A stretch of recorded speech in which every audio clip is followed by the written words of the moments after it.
Hi guys, today we will talk about how to create Voiceprint on your WeChat app. We will go to figure out the solution on how you can do that on your voice on your WeChat. All you have to do, you just go down here, you click here on me, then it's going to take you to next window here, like you say, and you just click here on settings, then it's going to take you to settings window here, like you say. Then you just click here on account security, then it's going to take you to account security window here.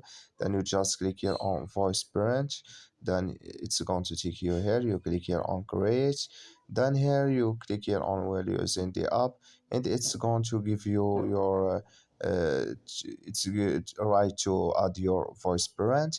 When you done it, so you click on done, it's going to add with you. Thank you for your watching. Don't forget to support us by liking, subscribe.